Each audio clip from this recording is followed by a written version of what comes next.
हर रोज एक नई कहानी देखने के लिए चैनल को सब्सक्राइब करें और बेल आइकन दबाना ना भूलें। अभी तक आप लोगों ने सुना होगा कि 16 सोमवार का व्रत रखने वाली लड़कियों को शिव जी जैसा अच्छा पति मिलता है। अब इस बात में कितनी सच्चाई है, ये जानने के लिए हम अपनी कहानी के जरिए आप लोगों को ले चलते हैं कावेरी के घर में, जहां उसकी एक नहीं 3 बहुएं थी। बड़ी बहू नीतू, छोटी बहू रूपाली और तीसरी बहू चंचल। और इन सब ने शादी से पहले 16 सोमवार का व्रत किया था। ऐसे ही समय बीतता है। तभी एक रोज कावेरी मंदिर से पूजा कर कर लौटती है और अपनी बेटी कुमकुम को हॉल में बैठी नाश्ता करते हुए देखकर उसके सर पर मारते हुए कहती है, मेरी मूर्ख बेटी, कभी तो अपना ये बकरी जैसा चरना छोड़कर कुछ और भी कर लिया कर। क्या माँ, इतनी जोर से मार दिया यार। अब सुबह के समय नाश्ता नहीं करूँ तो क्या करूँ? आज सोमवार है, थोड़ा जल्दी उठ जाती, पूजा पाठ कर लेती, मंदिर चली जाती। माँ, ये पाठ पूजा मुझसे नहीं होती, प्लीज मुझे मत बोला करो ये सब करने के लिए। फिर तू एक काम कर, अपना सामान पैक कर और निकल जा मेरे घर से, क्योंकि मेरे घर में नास्तिक लोगों की जगह नहीं है। माँ, मेरी खाने पीने की उम्र है, पाठ पूजा करने की थोड़ी ना है। नलायक, कोई पूजा कर या ना कर, लेकिन मेरी ही खुशी के लिए कम से कम 16 सोमवार के व्रत रख ले। ठीक है माँ, मैं सोचूंगी इस बारे में। आज सोमवार है, आज से ही रख ले। माँ, अभी तो आपने मंदिर से आते ही मुझे मेरी खाना खाने के ऊपर मारा है और अब आप मुझे व्रत रखने के लिए बोल रही हैं। अब अगले सोमवार से रखूंगी। हाँ हाँ ठीक है, खा। इतना कहकर कावेरी वहाँ से चली जाती है और कुमकुम आराम से खाने में लग जाती है। तभी उसकी बड़ी भाभी नीतू उसके पास आकर कहती है, कुमकुम, तुम्हें कुछ और चाहिए खाने के लिए? नहीं भाभी, रहने दो, इतने से ही पेट भर गया मेरा। ऐसा क्या हो गया? माँ जी ने फिर से कुछ बोला क्या? भाभी, अब उनको कौन रोक सकता है बोलने से? जब देखो मुझे जबरदस्ती पाठ पूजा में धकेलती हैं। तो कर लिया करो, सुबह जल्दी उठकर पाठ पूजा, दिन अच्छा रहता है, शुरुआत अच्छी होती है। भाभी, पाठ पूजा तक होता तो मैं कर भी लेती, लेकिन आज तो वो मुझे व्रत रखने के लिए बोल रही थी। व्रत? कैसा व्रत? वही भाभी, कोई 16 सोमवार के व्रत थे। हे भगवान, मेरी माँ मुझे भी 16 सोमवार के व्रत रखने को बोला था। अच्छा पति मिलेगा, अच्छी का तो पता नहीं, शराब ही जरूर मिल गया। क्या हुआ भाभी, आप 16 सोमवार के नाम सुनते कहाँ खो गई? कुछ नहीं, एक बात बोलूं, बुरा मत मानना, लेकिन मेरी माँ ने भी मुझे अच्छा पति मिलेगा यही बोलकर 16 सोमवार का व्रत रखवाया था। लेकिन अपने भाई की शराबी हालत देखकर तुम्हें पता चल ही गया होगा कि मुझे कितना अच्छा पति मिला है। इसका मतलब आपने भी 16 सोमवार का व्रत रखा था? हाँ कुमकुम, रखा था, तभी तो शराबी पति मिला। ये तो उल्टा हो गया, आपने मेहनत भी करी और फल भी मिला तो कड़वा। अब बताओ मैं क्या करूं? 16 सोमवार के व्रत रखूं या फिर ना रखूं? मैं बस इतना कहूंगी, जबरदस्ती अगर व्रत करो तो मत रखना, दिल करे तो रख लेना। मैंने दिल से नहीं, अपनी माँ के दबाव में आके व्रत रखा था, शायद इसीलिए मुझे शराबी पति मिल गया। व्रत रखना है तो दिल से रखना, भोलेनाथ कृपा करेंगे। नीतू कुमकुम को अपने 16 सोमवार की कहानी सुना ही रही थी कि तभी उसकी सास कावेरी उनके पास आकर कहती है, तुम दोनों यहाँ बैठी क्या बातें कर रही हो? इसको तो खाने के अलावा कोई काम नहीं है, लेकिन बहू तू क्यों इसके साथ टाइम पास कर रही है? माँ जी, मैं तो बस कुमकुम से नाश्ता लेगी या नहीं यही पूछने आई थी, फिर वो 16 सोमवार के व्रत की बात होने लग गई। अच्छा, क्या बताया तूने इसे? माँ, आपको पता है भाभी ने भी 16 सोमवार के व्रत रखे थे। अच्छा, तभी तो मेरी बहू को इतना अच्छा पति मिला है। सपने में मिला है माँ जी। दोनों आपस में बातें कर ही रहे थे कि तभी नीतू का पति अनुज बाहर से नशे की हालत में झूमता हुआ घर आता है और सभी को एक साथ खड़े देखकर कहता है, यहाँ सब लोग ऐसे क्यों खड़े हैं? कोई पार्टी हो रही है क्या? नलायक, तू ये कहाँ से झूमता हुआ आ रहा है? कौन नशे में है? मैं तो नहीं हूँ नशे में। आप अभी से नशे में हो गए? तो क्या हम हैं नशे में? किसने करवाया है तुझे नशा? माँ जी, इनको नशा करवाने की क्या जरूरत है, ये तो नशा देखते ही खुद वहाँ पहुँच जाते हैं। माँ, ये नीतू भाभी के 16 सोमवार के व्रत का फल है। तू बंद कर अपना मुंह और बहू तू ले जा इसे कमरे में। नहीं माँ, मैं भी यहीं सबके साथ बैठूंगा और बात करूंगा। मुझे भूख लगी है, कोई खाना तो लाओ मेरे लिए। आप कमरे में चलिए। इतना कहकर नीतू अनुज को कमरे में लेकर चली जाती है और अपनी बड़ी भाभी नीतू के 16 सोमवार की कहानी और फल देखकर कुमकुम दुविधा में फंस जाती है। ऐसे ही कुछ दिन बीतते हैं। तभी एक दिन कावेरी अपनी दूसरी बहू रूपाली के पास जाती है और कहती है, बहू, तेरी ननद कुमकुम कहाँ है? पूरे घर में देख लिया, मिल नहीं रही। नहीं माँ जी, मैंने उसे नहीं देखा। कोई काम है तो मुझे बताइए। नहीं बहू, कोई काम नहीं था, बस मैं मंदिर जा रही थी। आज सोमवार है ना, तो मैंने उसे आज से 16 सोमवार के व्रत रखने के लिए बोला था, इसलिए वो कहीं छुपी होगी। तब तो अच्छा कर रही हैं छुपकर, मैंने भी तो किया था। क्या हुआ माँ जी, अगर वो मुझे मिलती है तो मैं आपके पास भेज दूंगी। ठीक है बहू, अब क्या मिलेगी, बस उसे कुछ खाने को मत दियो, आज से उसका व्रत है 16 सोमवार का। जबरदस्ती है क्या? जी माँ जी। इतना कहकर कावेरी मंदिर चली जाती है और रूपाली भी अपने घर के कामों में लग जाती है। कुछ समय बाद कुमकुम अपनी दूसरी भाभी रूपाली के पास आकर कहती है, भाभी माँ दिख नहीं रही, मंदिर गई है क्या? हाँ गई, लेकिन गुस्से में आपको ढूंढ रही थी मंदिर ले जाने के लिए। पता है भाभी, इसीलिए तो छुपी थी। वो मुझे 16 सोमवार का व्रत रखने के लिए बोल रही थी, अच्छा पति मिलेगा इसलिए। अब उन्हें कौन समझाए भाभी कि मुझे कोई इंटरेस्ट नहीं है, ना पति में ना शादी में। तुम्हारा दिल करे तो ही रखना ये व्रत, किसी के कहने से मत रखना। भाभी आप ऐसा क्यों बोल रही हो? आपको भी किसी ने जबरदस्ती 16 सोमवार के व्रत रखवाए थे क्या? हाँ कुमकुम, मेरी दादी का पूजा पाठ में बहुत मन लगता था और बहुत समय से मेरे लिए रिश्ता भी नहीं मिल रहा था, इसलिए उन्होंने मुझे 16 सोमवार का व्रत रखने के लिए बोला था ताकि शादी जल्दी हो जाए। तो फिर भाभी आपने क्या किया बताइए ना। क्या करती, दादी की बात को मना भी तो नहीं कर सकती थी। मैंने पूरे दिल से व्रत रखा, लेकिन मिला क्या? सॉरी, तुम्हें बुरा लगेगा, लेकिन कालिया भूत जैसा पति, मुझे काले लोग पसंद ही नहीं है। पसंद तो मुझे भी नहीं है। दूसरी भाभी के व्रत का फल तो और भी खतरनाक था। कहाँ खो गई तुम? देखो, मैं तो ये कहूँगी कि जो तुम्हारा दिल करे वही करना, बात की बाद में देखी जाएगी।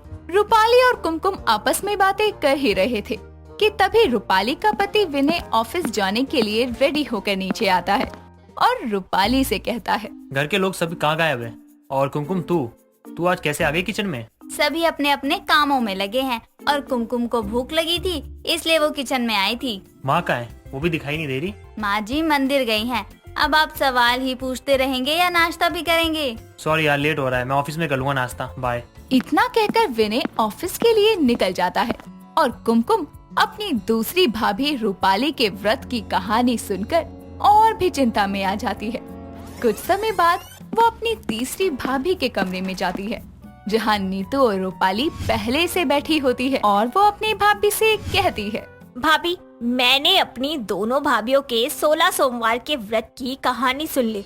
अब तो आप भी बता दो कि आपके 16 सोमवार के व्रत का क्या राज है? हाँ, मेरी भाभी ने भी किया था 16 सोमवार का व्रत। उनको मेरे भाई मिल गया तो उन्होंने मुझे भी रखने के लिए कहा, और मुझे कितना अच्छा पति मिला ये तुमसे अच्छा कौन जान सकता है। भाई तो तुम्हारा ही है। तीनों आपस में बातें कर ही रही थी कि तभी कावेरी वहाँ आ जाती है और कुमकुम को जबरदस्ती 16 सोमवार के व्रत रखने की कहती है। तभी चंचल कहती है, माँ जी, पूजा पाठ व्रत श्रद्धा और दिल से करना चाहिए। अगर हम इन सब चीजों में जबरदस्ती करेंगे तो इसका फल भी अच्छा नहीं होगा और वो पूजा भी नहीं पूरी होगी, ना ही उसका व्रत पूरा होगा। अपनी बहुओं की बात सुन के कावेरी समझ जाती है कि वो सही बोल रही हैं, जिसके बाद फिर वो कभी कुमकुम से जबरदस्ती पूजा पाठ नहीं करवाती। कमौलिका एक चटोरी लड़की थी। उसे तरह तरह की डिशेस खाने का बहुत शौक था। एक दिन उसका प्रेम विवाह आशु नाम के लड़के से हो जाता है। आशु के परिवार में उसकी माँ शोभा और पिता निहाल शर्मा रहते थे। आशु को कमौलिका बहुत पसंद होती है। उसे उसकी सारी बातें अच्छी लगती है, यहाँ तक कि उसका चटोरापन भी। कुछ दिन तक सब अच्छा चलता है। तभी एक शाम, अरे बहू, खाना बन गया हो तो टेबल पे लगा दे, बहुत तेज भूख लगी है। सासू माँ, खाना बनाया नहीं है बल्कि ऑर्डर किया है, वो भी जोमेटो से। सबसे tasty white sauce pasta with extra चीज, सो यमी। बस थोड़ा सा वेट कर लीजिए। क्या बात है, व्हाइट सॉस पास्ता? अरे मोरी मैया, रोज रोज बाहर का खाना, एक दिन तू हम सबको अस्पताल पहुंचा कर ही मानेगी। हाँ हाँ बेटा, तेरी सास बिल्कुल सही कह रही है। इस तरह रोज रोज बाहर का खाना ठीक नहीं। बस कीजिए माँ जी बाबूजी, आप लोग एक बार टेस्ट तो करके देखिए, अच्छा न लगा ना तो मेरा नाम बदल देना। इस तरह कमौलिका अपने साथ साथ सभी परिवार वालों को चटोरा बना देती है। कुछ दिन तक सब कुछ अच्छा चलता है और फिर एक दिन। अरे बेबी कहाँ हो तुम? मेरा लंच पैक कर दो यार, ऑफिस के लिए लेट हो रहा हूँ। क्या कहा आपने? लंच पैक कर दूं? अरे मैंने तो अपने लिए लंच ऑर्डर कर लिया है, आप कहे तो आपके लिए भी कर दूं। यार अब रहने ही दो, मैं खुद ही देख लूंगा बाहर से कुछ। सुनिए जी, आते हुए ना वो बिल्लू हट से मेरा फेवरेट मोज़रेला चीज सैंडविच और स्वीट कॉर्न पिज्जा और हाँ मेरी फेवरेट बटर स्कॉच आइसक्रीम याद से लेते आना, भूलना मत। ठीक है यार, बाय अब। इस तरह बिना कुछ कहे आशु चुपचाप ऑफिस के लिए चला जाता है। तभी कुछ देर में कमौलिका की सास शोभा कमौलिका से कहती है, अरे रोज रोज बाहर का खाना मंगवाती है, ये जो घर में किचन है क्या वो शो पीस के लिए है? अरे कभी इसमें भी कदम रख लिया कर। सासू माँ, कमौलिका और खाना बनाए? इम्पॉसिबल, मैं टेस्ट की दीवानी हूँ, टाइम वेस्ट की नहीं। अच्छा तो वक्त ही बताएगा कि क्या वेस्ट है और क्या बेस्ट। तुझ जैसी चटोरी का कुछ पता नहीं, ना जाने कब समझ आएगा। मुझे पता है, आप मुझसे और मेरे टेस्टी खाने दोनों से जलती हैं। बात ऐसी है, आज से अपना खाना खुद ही बना लेना आप घर पे। हाँ वो तो बनाऊंगी ही, मुझे बीमार जो नहीं होना रोज रोज बाहर का खाना खा खा कर। इस तरह कमौलिका आए दिन कुछ ना कुछ टेस्टी टेस्टी फूड मंगवाकर अपनी चटोरी जीभ को चलाती ही रहती है। उसकी सास शोभा को उसका ये चटोरापन बिल्कुल पसंद नहीं आता। वो सोचती ही रहती है कि कैसे अपनी इस बहू और परिवार वालों को चटोरेपन की इस आदत से निकलवाया जाए। तभी अचानक शोभा के पति निहाल शर्मा के पेट में जोर का दर्द होता है और वो दर्द से करहाने लगते हैं। अरे मेरे पेट में बहुत दर्द हो रहा है। शोभा, अरे कहाँ मर गई? और खाओ बाहर का खाना। मैं यहाँ दर्द से मरा जा रहा हूँ और तुम मुझे ताने दिए जा रही हो। और क्या करूँ फिर? अबे डॉक्टर को बुला दे, पागल की औलाद। सुनो जी, मेरे पापा को पागल बोलने की जरूरत नहीं है, आपको पता ही है मेरे पापा। अरे हाँ हाँ, मुझे सब पता है। तेरे पापा बहुत बड़े आदमी हैं। उन्होंने तुझे बहुत लाड प्यार से पाला है और शादी में तुझे बहुत सारा दहेज दिया है। तो फिर क्या करूं? क्या करूं? अबे डॉक्टर को बुला दे मेरी माँ। हाँ हाँ करती हूँ डॉक्टर को फोन। जंक फूड खा खा के इनके दिमाग में भी जंक लग गया है। तभी दरवाजे की घंटी बजती है और उसकी बीवी कमौलिका दरवाजा खोलती है। आ गए आप? और ये क्या बुरा सा मुंह बना रखा है? और मेरे सैंडविच, पिज्जा, आइसक्रीम कहाँ है सब? अरे कुछ बोलते क्यों नहीं? ये क्या लगा रखा है? आशु वहीं पर वॉमिटिंग करने लगता है और पेट में दर्द से करहाने लगता है। तभी कमौलिका बोलती है, ये क्या कर दिया? So disgusting! मेरे सारे कपड़े खराब कर दिए। आशु! आशु अपनी वॉमिटिंग की तरफ इशारा करते हुए बोलता है, ये ले तेरे पिज्जा, बर्गर और मोमोज। तभी वहाँ शोभा भी आ जाती है और कहती है, हे भगवान, ये क्या हो रहा है? इतनी बदबू कहाँ से आ रही है? दिख नहीं रहा सासू माँ, आपके लाल ने मुझे पीला कर दिया, पीला। है? अरे बहू, ये क्या बोल रही है और बताती क्यों नहीं? ये बदबू आ कहाँ से रही है? दिख नहीं रहा क्या सासू माँ? इन्होंने मेरे ऊपर वॉमिटिंग कर दी, मेरे सारे कपड़े खराब कर दिए। और खाओ बाहर का खाना। निकल गए ना अब सारे पिज्जा बर्गर मोमोज। सासू माँ, अब पोगो देखो जाकर।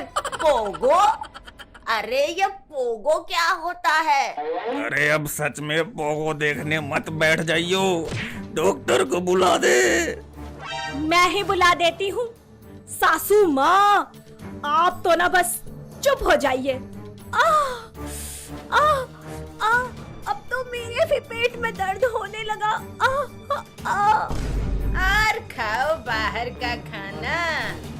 कुछ देर में डॉक्टर भी वहाँ पहुँच जाते हैं और फिर वो कमोलिका के ससुर निहाल सिंह और उसके पति आशु का टेस्ट करते हैं, जिससे पता चलता है कि उन्हें फूड पॉइजनिंग है। तभी डॉक्टर बोलता है, माँ जी क्या खाया था इन सब ने? जी ये सब बाहर के जंक फूड खाने के शौकीन हैं। अब तो आप समझ ही सकते हैं। क्या इन्हें पता नहीं है कि जंक फूड सेहत के लिए कितना हानिकारक है? अगर इन्हें ठीक रहना है तो आप अब से इन्हें घर का बना हुआ हेल्दी खाना ही खिलाना। हेल्दी खाने की इम्पोर्टेंस बताकर और उनका इलाज करके डॉक्टर वहाँ से चले जाते हैं। शोभा तीनों को घर का बना हेल्दी खाना खिलाती है। उसकी बहू को अपने चटोरेपन की बुरी आदत से हुए इस भारी नुकसान का एहसास होता है और वो अपनी सास से माफी मांगती है और वो अपने पूरे परिवार से कहती है कि अब से हम सब घर का बना हेल्दी फूड ही खाएंगे। तभी सब साथ में बोलते हैं, हेल्थ इज वेल्थ। सौम्या बहुत ही चुलबुली, खुशमिजाज और हंसमुख लड़की थी। वो दूसरों का मजाक उड़ाने और शरारत करने का कोई भी मौका कभी नहीं छोड़ती थी। ये सब करके उसे बहुत खुशी मिलती थी। एक दिन सौम्या के मम्मी पापा को कहीं जाना था। अरे भाई सुनती हो, जल्दी करो वरना ट्रेन छूट जाएगी। हाँ जी, मैं बिल्कुल तैयार हूँ, बस सैंडल पहन लूं, फिर चलती हूँ। तभी सौम्या को एक शरारत सूझती है। वो झट से उठती है और मम्मी की सैंडल छुपा देती है। हाय रब्बा, मेरे सैंडल कहाँ गए? कहीं दिखाई नहीं दे रहे। अरे कभी टाइम पर तैयार हुई हो तुम, जो आज हो जाओगी। और इस सैंडल को पैर लग गए क्या जो कहीं भाग गए? सौम्या की माँ हर तरफ सैंडल ढूंढती है, लेकिन उन्हें कहीं सैंडल नहीं मिलती। इस बात को लेकर सौम्या के मम्मी पापा के बीच झगड़ा हो जाता है। सौम्या के पापा अकेले ही गुस्से में घर से निकल जाते हैं। ये सब देखकर सौम्या बहुत खुश होती है और मम्मी के पास सैंडल लेकर आती है। मम्मी, ये रही आपकी सैंडल, यहीं तो रखी थी। अभी जल्दी से भागते हुए जाओ, पापा ज्यादा दूर नहीं गए होंगे। मम्मी पापा के पीछे दौड़ती हुई जाती है। अजी सुनते हो? रुक जाओ, मैं भी आ रही हूँ, रुको रुको। फिर कुछ दिनों बाद सौम्या के घर में किटी पार्टी थी। सौम्या की मम्मी की सभी सहेलियां आई थी। तभी सौम्या की मम्मी उससे आकर कहती हैं, सौम्या पुत्र, आज घर विच किटी पार्टी है, इसलिए तू मेरी हेल्प कर दे। सब दे लई नाश्ता लाया, नाले आइसक्रीम भी ले आई। ओके मम्मी, मैं सब रेडी कर दूंगी। सौम्या जब नाश्ता लगा रही होती है, तभी उसे फिर से एक शरारत सूझती है। आइसक्रीम के डिब्बों में से कुछ आइसक्रीम निकालकर वो उसमें टूथपेस्ट भर देती है। इसी तरह 2 बिस्किटों के बीच में टूथपेस्ट भरकर चिपका देती है। फिर सारा नाश्ता ले जाकर मम्मी की सहेलियों के सामने रखती है। जैसे ही नाश्ता मम्मी की सहेलियां खाती हैं, सबकी सब बुरा सा मुंह बना लेती हैं। इस तरह दिन पर दिन सौम्या की शरारतें बढ़ती ही जाती हैं। वो रोज रोज किसी न किसी के साथ कुछ न कुछ शरारत करके मजे लेती ही रहती है। तभी एक दिन सौम्या के पापा के दोस्त मनीष का बेटा रोहन तैयार होकर जल्दी में इंटरव्यू के लिए जा रहा होता है। तभी रास्ते में सौम्या की नजर उस पे पड़ती है और उसे एक शरारत सूझती है। वो अचानक से आकर रोहन को रोकते हुए कहती है, रुको रुको रोहन, इतनी भी क्या जल्दी है? पहले नाक पर जो गंदगी लगी है उसे साफ तो कर लो। देखो हो गया साफ। नहीं नहीं, अभी नहीं, रुको, मैं साफ कर देती हूँ। तभी सौम्या अपने बैग से टिश्यू पेपर निकालती है और रोहन की नाक साफ करने लगती है। सौम्या ने चुपके से टिश्यू पेपर में एक और कालिक लगा रखी थी। जैसे जैसे वो रोहन की नाक को टिश्यू पेपर से साफ कर रही थी, सारा काला रंग रोहन की नाक पर लगता जा रहा था। हो गया ना, अब जाऊं? तुम्हारे गालों पर भी गंदगी है, आज नहाए नहीं हो क्या? रुको, मैं तुम्हारे गाल भी साफ कर देती हूँ। अब रोहन के नाक और गाल पर टिश्यू पेपर का काला रंग लग जाता है। तब सौम्या उससे मुस्कुराते हुए कहती है, wow Rohan, you looking so handsome. अब जाओ इंटरव्यू देने, जरूर सेलेक्ट हो जाओगे। रोहन अपनी बाइक पर बैठकर सीधा इंटरव्यू के लिए निकल जाता है। शाम को रोहन इंटरव्यू देकर सौम्या के घर आता है तो सौम्या की मम्मी उससे पूछती है, रोहन पुत्र, तेरा इंटरव्यू कैसा रहा? अरे पता नहीं आंटी, ये फेस पर काला रंग कहाँ से लग गया। बॉस ने सीधा भगा दिया, बोला कि लंगूर बनकर क्यों आए हो इंटरव्यू देने। ये सब सुनकर सौम्या जोर जोर से हंसती है। रोहन समझ जाता है कि ये सब सौम्या का किया धरा है। अगले दिन रोहन वापस अपने घर के लिए निकलता है। तब सौम्या उससे कहती है, रोहन, मेरी शरारत की वजह से तुम्हें नौकरी नहीं मिली ना? I am so sorry. ये लो तुम्हारे लिए गिफ्ट, प्लीज मना मत करना, इसमें सिर्फ मिठाई है। अरे कोई बात नहीं सौम्या, और गिफ्ट चलो ले लेता हूँ। जैसे ही घर पहुंचकर वो गिफ्ट ओपन करता है तो उसमें खूब सारे कंकड़ पत्थर भरे थे। रोहन को हंसी आ जाती है। उसे सौम्या का ये नटखट स्वभाव बहुत पसंद आता है और वो उससे शादी करने का फैसला करता है और शादी की बात अपने माता पिता से करता है। दोनों के माता पिता शादी के लिए राजी हो जाते हैं और कुछ दिनों बाद रोहन और सौम्या की शादी हो जाती है। शादी के बाद भी सौम्या में कोई सुधार नहीं आता और वो वही सारे मजाक और शरारतें अब भी जारी रखती है।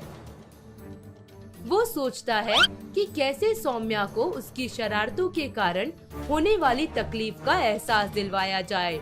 यही सोचकर रोहन एक दिन सौम्या को मंदिर ले जाता है। मंदिर के बाहर किसी के जूते देखकर सौम्या को एक शरारत सूझती है। वो उन जूतों को छुपाने के इरादे से आगे बढ़ती है। तभी रोहन उसे रोकते हुए कहता है, रुको सौम्या, इस शरारत में मजा नहीं आएगा, चलो कुछ और करते हैं। क्या कहा रोहन? आज तुम भी मेरा साथ दोगे, वो भी शरारत करने में? सच्ची? रोहन सौम्या को कुछ रुपए देते हुए कहता है कि सौम्या, इन रुपयों को जूतों के अंदर डाल दो और फिर देखना क्या होता है। सौम्या ऐसा ही करती है और फिर दोनों एक पेड़ के पीछे छुप जाते हैं। कुछ देर के बाद मंदिर के अंदर से एक फटेहाल गरीब सा दिखने वाला आदमी बाहर आता है और जैसे ही अपने पैरों में जूते डालता है उसे जूते में कुछ होने का एहसास होता है। तब वो अपने जूतों को झाड़ता है, उसमें से रुपए बाहर गिर जाते हैं। इन रुपयों को देखकर उसकी आंखें भर आती हैं और वो हाथ जोड़कर भगवान से प्रार्थना करता है, हे ईश्वर, तू कितना दयालु है। तूने किसी दयावान को भेजकर मेरी समस्या को दूर कर दिया। अब मेरे बेटे का इलाज हो सकेगा।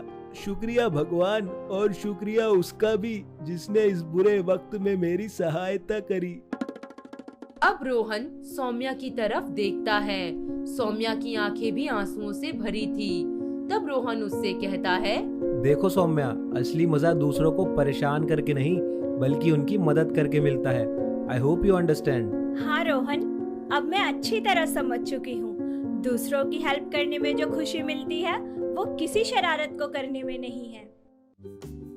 इस तरह सौम्या को एहसास होता है कि सच्ची खुशी किसी को सताने या शरारत करने में नहीं बल्कि किसी को खुशी और प्यार देने में है। इस तरह सौम्या रोहन की सारी बात समझ जाती है और कभी भी किसी को तंग ना करने की ठान लेती है।